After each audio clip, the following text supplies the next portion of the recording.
जोहार। हम लोग हजारीबाग के नगवा हवाई अड्डे मैदान में हैं और यहाँ पर आज JBKCC बैठक हुई। बैठक में ये निर्णय लिया गया कि 24 तारीख को मतलब 24 जनवरी 2024 को जो झारखंडी महापंचायत का आयोजन होना है, उसके लिए स्थल का आज हम लोगों ने निरीक्षण किया है। कहाँ पर स्टेज बनेगा, किस तरीके से कार्यक्रम का आयोजन होगा और किस तरीके से पूरे कार्यक्रम का संचालन होगा, किस तरीके से कार्यक्रम आगे बढ़ेगा, सभी रणनीतियों पर आज चर्चा परिचर्चा हुई है। और तमाम झारखंड के सभी झारखंड वासियों को ये कहना चाहता हूँ कि ये एक ऐतिहासिक कार्यक्रम होने जा रहा है, जिसमें झारखंडी हक अधिकारों की आवाज बुलंद होगी और नए साल में क्रांति का एक नया अंदाज दिखेगा। झारखंड में जो लगातार हम लोग ये बात कह रहे हैं कि झारखंड में अब झारखंडियों का राज चलेगा, झारखंडी हक अधिकार की बात होगी, झारखंड में माटी का नेतृत्व होना चाहिए, झारखंड में स्थानीय नीति होना चाहिए, नियोजन नीति होना चाहिए, झारखंड में पुनर्वास की नीति होनी चाहिए, झारखंड में ओबीसी को आरक्षण मिलना चाहिए, झारखंड की तमाम नौकरियों में यहाँ के लोगों को प्राथमिकता मिलनी चाहिए। इन सारे पहलुओं पर बातचीत तो होगी, लेकिन जो बहुत महत्वपूर्ण पहलू है इस महापंचायत को बुलाने का, वो मुख्य मकसद ये है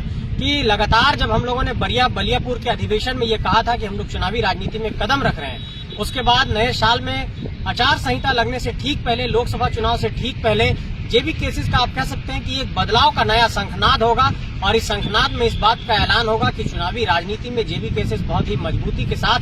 कदम रखने जा रहा है और झारखंड के 24 जिले से लोग यहाँ पर जुटेंगे और तमाम प्रखंडों से लोग जुटेंगे, JBKCC के तमाम कार्यकर्ता जुटेंगे और कार्यक्रम को लेकर पूरी तैयारी कर ली गई है। एक ऐसी टीम बनाई गई है जो 24/7 लगातार एक्टिव मोड में रहेगी और गांव-गांव में जाकर के जन जागरण का काम करेगी। एक ऐसी टीम बनी है जो लोगों को आमंत्रित करेगा, एक ऐसी टीम बनी है जो गाँव घर के बड़े बुजुर्गों को आमंत्रित करेगा। उसके बाद चाहे वो सोशल मीडिया हो, डिजिटल मीडिया हो, प्रिंट मीडिया हो, इलेक्ट्रॉनिक मीडिया हो, सभी माध्यम से कार्यक्रम का प्रचार प्रसार किया जाएगा और उस दिन टाइगर जयराम महतो मुख्य वक्ता के तौर पर मौजूद रहेंगे और उनकी गर्जना उस दिन सुनाई पड़ेगी, क्योंकि आप लोगों ने देखा होगा कि लगातार वो अपने स्वास्थ्य को लेकर के थोड़ा स्वास्थ्य लाभ ले रहे थे, तो उनके ठीक होने के बाद, रिकवर होने के बाद एक तरीके से कह सकते हैं कि क्रांति के मैदान में उनकी वापसी होगी और उस वापसी की भी हम लोग तैयारी कर रहे हैं। और एक बहुत बड़ा कह सकते हैं कि बलियापुर के अधिवेशन की तरह, रांची के टाटी सिल्वे के सभा की तरह एक बहुत बड़ा जनसैलाब यहाँ पर देखने को मिलेगा नगवा हवाई अड्डे के मैदान में। और यहाँ पर इंदिरा गांधी की सभा के बाद कोई भी राजनीतिक सभा यहाँ पर आज तक नहीं हो पाई।